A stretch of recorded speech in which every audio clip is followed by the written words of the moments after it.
How to avoid getting a conditional offer for January 2022.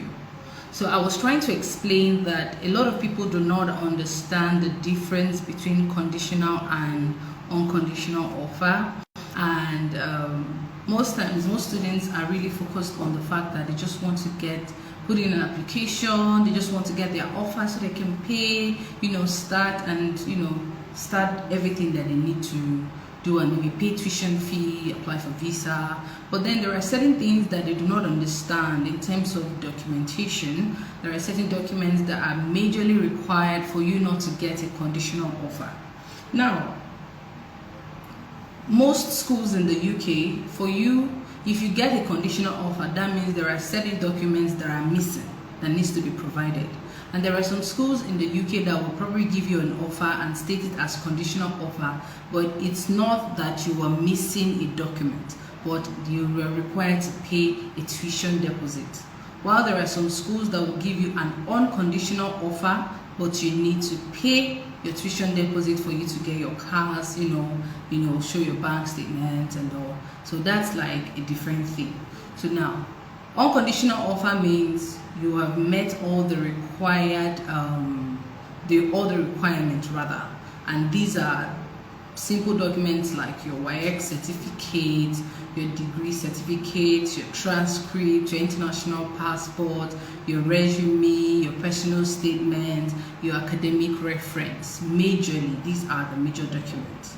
And then if there are needs for the documents for maybe families who are married, especially women who are married and are probably changed their name, so probably their degree certificate, their transcript, other documents, the name on those documents is different from the name on the international passport, and then they would have to provide things like affidavit of a change of name, their marriage certificate, or even the newspaper publication, just to show that there have been a change of name.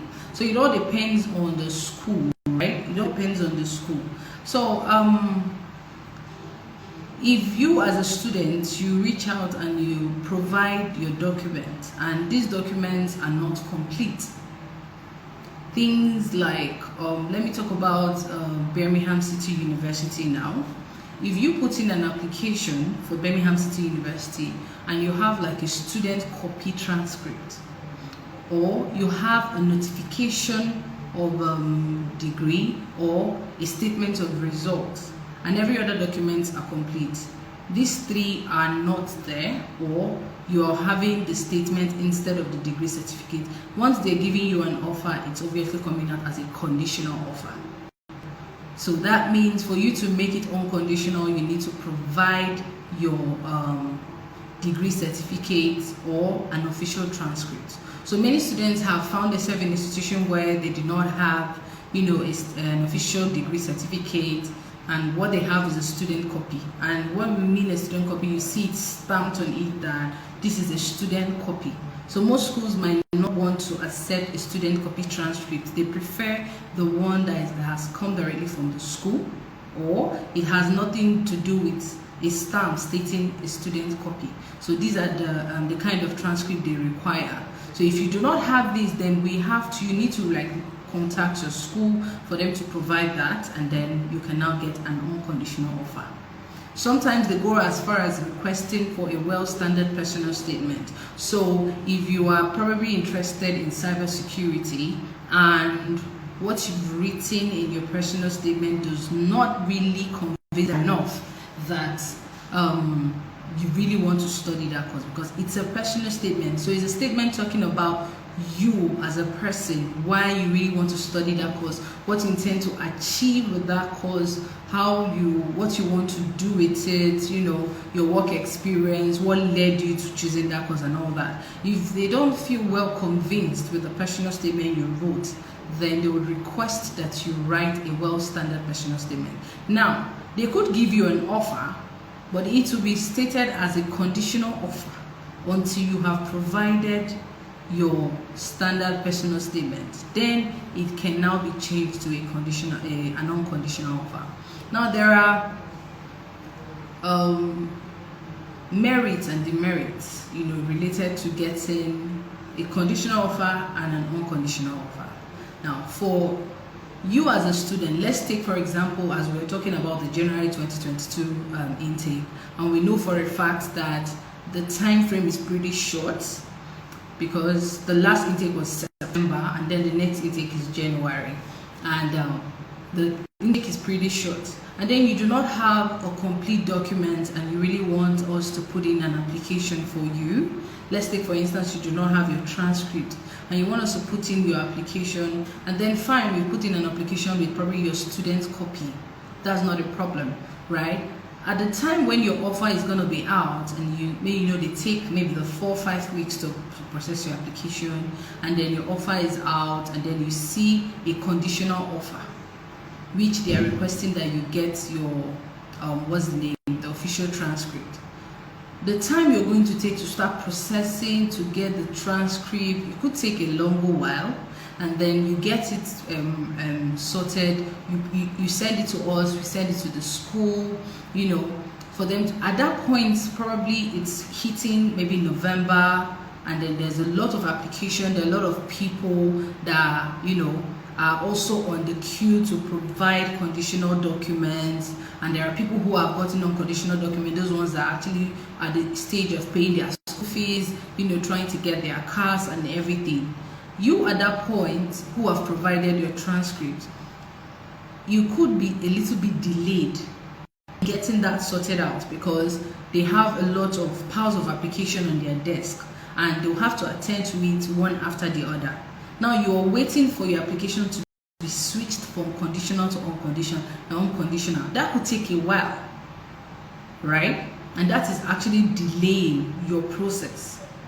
So once they rectify that part and they say, okay, unconditional, that is when you get through the stage that I'm talking. If it's BCU, you get through the stage of what, putting in getting a precast interview, and then you start applying for your cars.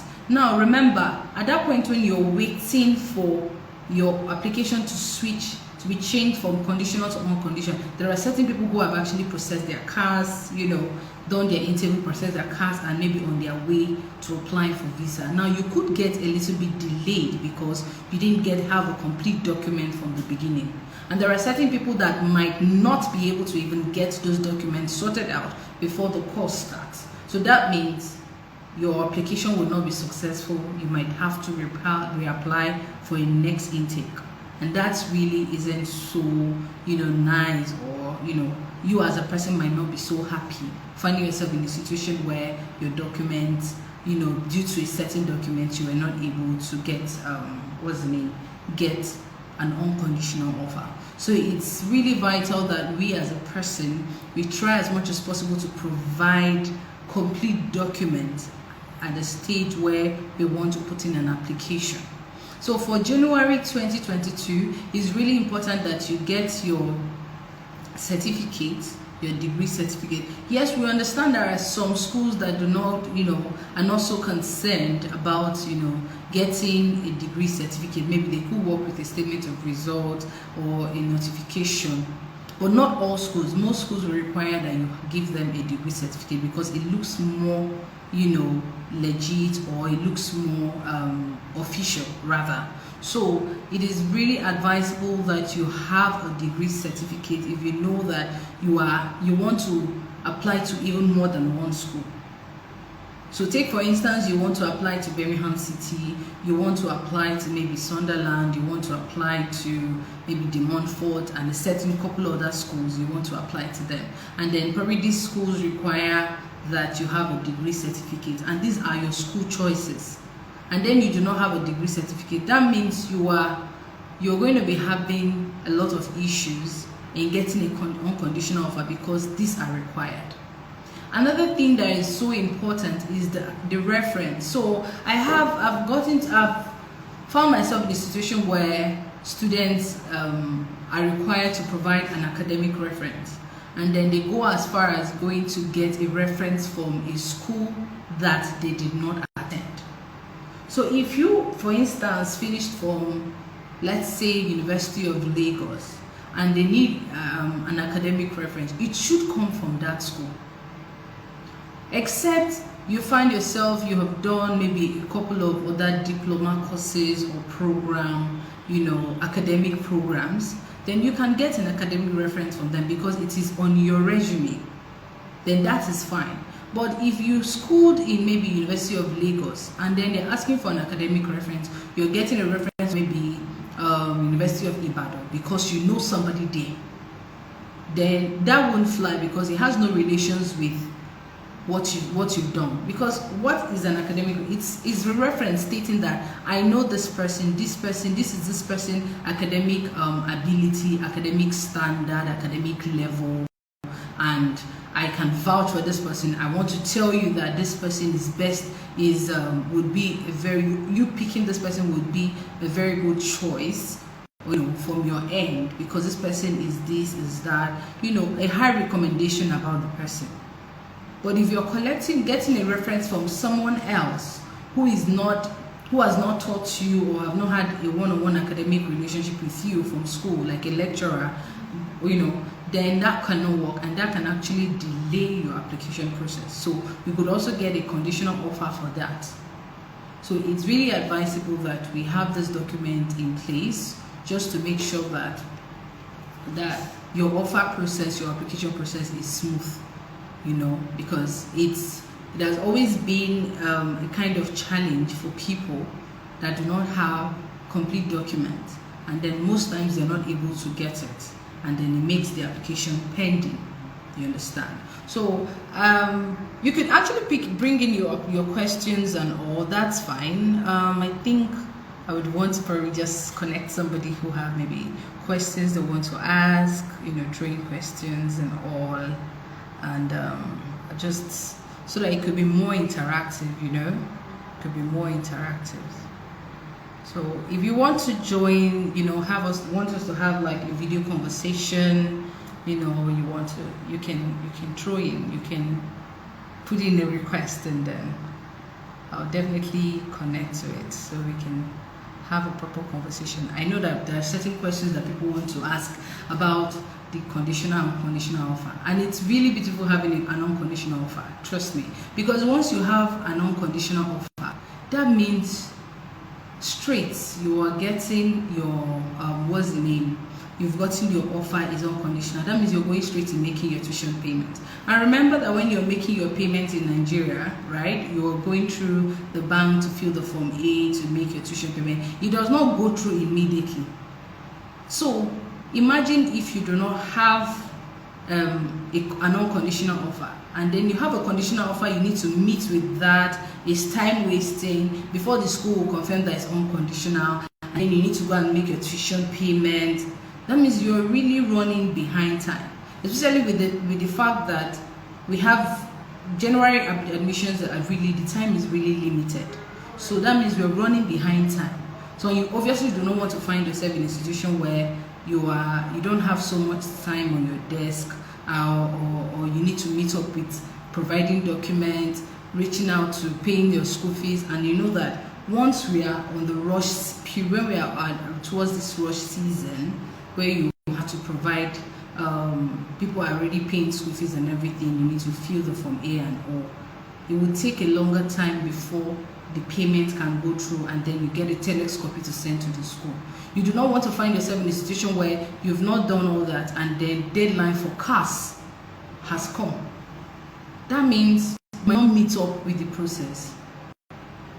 You might not meet up with the process. Okay, someone is asking, which of the schools in the UK do you represent as an agent? Well, we represent a whole lot of schools, a whole lot, that if I have to start mentioning their names, we might not leave the light today, right? But we represent a whole lot of schools. But if you want to know so many of them, you can actually send us a DM, because I know that you might need a lot of requirements. You might have options. We have so many options that you want to know. We have so many, right? So many schools. So if I have to start mentioning them one after the other, it's going to take a whole lot of time. So we represent a lot of schools as an agent. So we have partnerships with so many schools. Yes. So if you want to know about them, you want to make request about admissions, you can always send us a DM, and then we'll respond. Hi Star Princess, hi being paid. So I was asking if anybody wanted to join the live. Maybe you want to have a video conversation with me, want to talk about, you know, maybe questions you have. Of course, I'm open to it. I'm open to it. Okay, Blessed said, hi Quinette, is the educational reference comes with the name on your degree or the present name for married ones in our midst? Oh, okay. So well, it can come with your name from school. It can also come with the name you answer now. Do you understand? But to be on the safer side, because it's a reference you're getting, so it's more recent, it's best it carries the name you answer. Obviously, they are writing your full name. So if your name is, for instance, your name is Favor, how am I going to put this? So let's say your name is Favor Kenneth, right? Let's say your name is Favor Kenneth. That's the name you were answering initially. And then now you are bearing maybe Favor Peters. It's fair if the person decides to use Favor Kenneth. It's still okay if the person decides to use Favor Peters. Why? Because your international passport obviously is carrying your most recent name. Your most recent name shows that you're Favor Peters, and at the same time your degree certificate is showing that you're what? Favor Kenneth. So it still shows that you're the same person, and it still shows that the degree certificate is from the school, the reference rather, it's coming from the school you attended before, so it wouldn't look on like it's not legit or it's not professional. Okay, so but to be on the safe side, they can always put your current name, the name you're bearing at that time in which they were writing, or you know, writing the reference for you. So I want to believe that I was able to answer your question, right? So for those who are just joining, so I know you might not really have gotten some information from me about what I was talking about. I was talking about conditional offers and unconditional offers, and how it is well important that as a person get all your documents complete before you know, putting in an application. Why? Because it will help fast track your offer. Okay, it will help fast track your offer because of the fact that in certain cases, right, getting an unconditional offer might take a while, because before you would get the documents they require, and then the school would have to convert from conditional to unconditional. It might be taking a lot of time, you know, before they do that, and then you also have to go ahead and paying your tuition deposits, and doing that through the bank, you know, filling the form A could take a longer time, right? So that could make your process a little bit delayed, you know, and you might not be able to meet up. But if you have your complete documents like degree certificate, your transcript, you know, official transcript, not the one that has the stamped as a student copy, you have an academic reference, your personal statement is well standard, you know, you have your resume, you have your WAEC result, or even your NECO result, and so to be clear, there are some schools that do not accept NECO. There are some schools that accept WAEC. So most schools accept, in the UK, accept WAEC, but there are a few schools that do not accept NECO. So almost every school in the UK accepts WAEC result, but some schools are very do not accept NECO. Okay, so if you have WAEC and then you have a credit in WAEC, you're good to go. And also, I would like to add that there are also some schools that do not accept WAEC result that is lower than the year 2000. So for instance, Birmingham City University do not accept a WAEC result that is lower than year 2000. So if you have a WAEC result that is 1999 and below, you would have to write maybe an IELTS or their internal English proficiency test. So you might have to register for their test. So if you don't have these documents and you apply to probably Birmingham City University, you're going to be getting a conditional offer until you take that English test, or you can provide them with a WAEC with an IELTS with at least maybe a 6.5 on all bands, or a 6.0 on all bands rather, then they can then accept you and then switch to unconditional offer. Now look at the time you might be taking to go through this process, and then you still want to meet up with January intake. It might be almost impossible for you to do that. So it's really important that you have all the documents complete. Okay, so let me attend to some questions. Okay, what exactly do embassy consider as English language proficiency? Can English credit in WAEC exam suffice? Precisely if the WAEC result is over 10 years. So that was what I was trying to explain. Now, because you're going to get your CAS, right? So your school is going to give your CAS, and the school is going to indicate exactly what they use in clarifying you that you're English proficient. Okay, English language proficient. So if they stated that you took their English test, maybe their internal English test, it's going to be on your CAS. So that's what you're going to be providing to the embassy. If the school states on your CAS that they used your WAEC result, that you had a C6 or C5 or whatever, that WAEC result certificate is what you'll be showing. If they showed on your CAS that it was your NECO that they used in clarifying that, then it's your NECO you'll be showing, irrespective of the year. So if it was, for instance, I'm talking to Solomon, for instance, if you had applied to Birmingham City University, right? And if you're saying 10 years ago, so 10 years from now should be 2011, right? Which they would accept. So whatever it is, BCU would write on the CAS that WAEC result was used, or provide WAEC. Once you're going to the embassy, is your WAEC result that you'll be showing. So it doesn't matter the year. It all depends on what is on the CAS as a requirement. Yes. So I hope I was able to answer that. Hi, I once have a transcript my school issued to my department, same school, some time ago. Can it be acceptable to schools in UK? I'm trying to understand. I once have a transcript my school issued to my department. So if I would get it straight, your department in the same university you graduated, your transcript was sent to your department a while ago. Can you use that to apply for school in the UK? Well, yes, you can, if it is not written, stamped on it as student copy. If it's stamped on student copy, there are some schools that would accept it.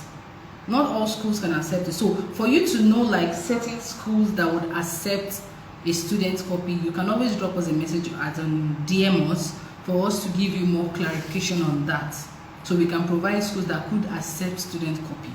But if it's not indicated on that transcript that is a student copy, then of course yes, it's acceptable. We could take schools in the UK would accept that.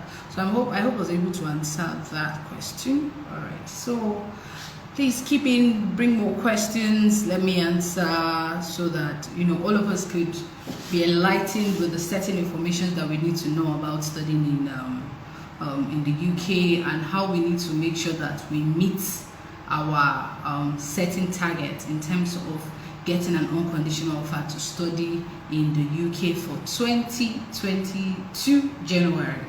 So it's really important. And also we also need to talk about your bank statement, because there are some schools that all your documents are complete, but they will still give you a conditional offer. So I still also need to talk about that part. So there are some schools that will give you, your documents are pretty complete and they'll give you an offer, but it's stated conditional offer. Now for them to have stated it as conditional offer, it doesn't mean you do not have the complete document, but they are saying that you need to pay their tuition deposit and then show them a bank statement of 28 days. Then you're good to go. Hi, waving back. You understand? So it's just for you to pay their tuition fee. So it all depends on the school in particular, right? So if they tell you you have a conditional offer, that means you need to pay your tuition fee, and then that means you need to go ahead. So that sometimes is fairly understandable, because all you just need to do is pay your tuition deposit and then show them a bank statement. That means it's really important that you start building your bank statement, you start counting your bank statement as early as you can, so that you'll be able to provide that bank statement the moment your offer is out.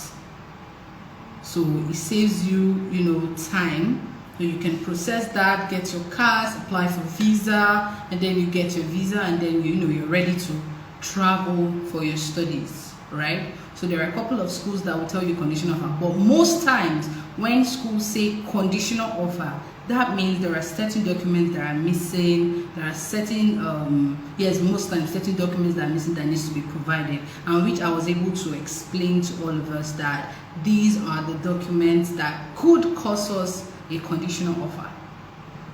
Also, I will talk about the WAEC result or the NECO result.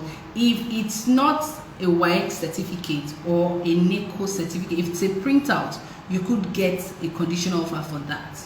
So it has to be the certificate itself. So sometimes schools will tell you, if you don't have, some schools might request that you give them a scratch card if you can't get the WAEC certificate itself, but not all schools could require that. So it will be better if you can just have it, the certificate itself. So it saves you the stress of you getting a conditional offer and then you need to start getting a scratch card or running to your school to start getting your your WAEC certificate or your NECO certificate. So why do you prefer citing? Oh, okay, all right. No. I'm just using that just to throw light. I could use other schools, okay? So I could use other schools, and that was where I explained that if you have choices, you can throw more. I'm just using a school that, I just want to just use it for an explanation, right? Yeah, there are other schools. You could use Bedfordshire University. I think I mentioned Bedfordshire, so I didn't just talk about Birmingham City. I also talked about the Montfort University. So I'm just giving you insight on some things, right? So schools like Bedford could also tell you, okay, fine, that we can accept a student copy transcripts. But there are certain things that could not get you the offer. Things like if you have, you've left university like more than 5 to 6 years ago, you might not be able to get a master's program. Then there are still some schools like the Montfort could give you a conditional offer if you have left school as well 5 years ago. Now they will have to send you a specific kind of personal statement that you need to fill to explain why you left school why you want to go back to school after 5 years. So you need to show them a much more, this is now different from the normal personal statement you wrote to put in the application. You are now explaining further why you want to go back to school after 5 years, after 7 years, after 10 years, to explain to them and how you're interested in that course. So there are just different schools with different conditional offers. And if I have to start, talking about each of those schools, this time is not going to be enough. So that's just me using one school to cite it so it could be easier for everybody to properly understand. But there are different schools with their reasons for conditional offers. But most times, the reason for conditional offer is usually the documents that are not complete. Either you're having a student copy, or your transcript is not official, your degree certificate is not official, or you're having a printout of NECO or WAEC results, or your personal statement is not so standard and all, right? So these could actually lead to conditional offers. And before you could meet up with these conditional offers, it could take a long while. Then you're looking at going for January 2022. It could delay your process, yes. Is transcript part of the document to be submitted to the embassy? Of course, yes. It's part of the study document that was used to give you an offer. So yes, you need to submit your transcript. I hope I was able to answer that. Can I make use of my statement of results since my certificate is not ready for my university? Now that was where I was coming in. It depends on the school. So yes, you can actually reach out, send a message to us on our DM. We could help find that out. But if eventually the course you're going for happens to be with a school that requires a degree certificate, they would give you a conditional offer. So if you're sure that you started processing for your certificate and they've given you a guarantee that, in a while you're going to get your degree certificate, then yes, we can submit your application with the statement of result. But then, while the application is still processing, you get your degree certificate. All we have to do is upload it so that the school can process it. But if that doesn't work, they would give you a conditional offer until you provide the certificate. Now it depends on the school, like I said. So, but for more information on these, you can actually send us a DM so that we can help you go through with the school, certain schools that could accept maybe a statement of results since your certificate is not available. So I hope I was able to answer that, Princess. Trying to see more questions. Okay. All right, so are there more questions? I know you could throw in more questions and I'll be here to respond. More questions, everybody. I know you have more questions you want to ask me about this. So because on a daily basis we get to have people that reach out and do not really understand the difference between conditional and unconditional, or someone will reach out and say, no, my friend got an unconditional offer with this document, I did not get it, what happened? And then it's left for you to start explaining and trying to make them understand that this is the difference between conditional and unconditional offer. Or someone will say, but you told me that if my documents are complete, I'm going to get an unconditional offer. Now that is where I come in to explain to you that even for certain schools that your documents are complete, they will still require, they might give you a conditional offer, and for you to make it an unconditional offer, that means you need to probably pay the tuition deposit, and some deposits are like 3,000, 3,500, 4,000, so you need to pay the tuition deposit for them to do what, give you an unconditional offer, and then you have to show them a bank statement for that to happen. Do you understand? There are even some schools that will give you a conditional offer and then they need you to pay the tuition deposit and as well show them a TB certificate. So you also need to get an early date for your TB. Tuberculosis. You need to get a tuberculosis certificate for them to even switch it to a non-conditional offer. So it all depends on the school. Different schools with their own terms and conditions for them to give you a conditional and non-conditional. So it's really important that if you do not want to find yourself in a situation where you would not get a conditional offer, then it's important that you have all necessary documents complete so that you can get an unconditional offer. And if it happens that the school that is giving you a conditional offer is just requiring you to pay school fees, then it's just for you to go ahead and pay your school fees, then nothing more. So I want to believe that I was able to give you like the informations that you needed, and I want to believe that you were well informed, right? And then with the whole necessary information. So all right, so if you have more questions, please throw in so that I can answer. But if you do not have questions, or you feel that you want to private chat us for more clarification, because I understand that everybody's case are quite different, and you want to throw in more and you want to ask more personal questions, you can send in a DM after this chat, this live chat, and then we'll respond to every questions that you have. And then if you want us to start the process immediately, we can, if all your documents are complete. So I think that would help us, achieve certain needs and stuff. So hi Ifoma, nice to have you here. Okay, so someone just joined me. So what's the topic? So the topic we're talking about how to avoid getting a conditional offer for January 2022. And then let me just recap a little bit. I was talking about how to get your unconditional offer, because the essence of getting an unconditional offer is going to help you, do your process real quick, right? You get an unconditional offer, you pay your school fees. If it's the school that wants to do an interview with you, they give you a pre-interview, they get you your CAS, and then you apply your visa.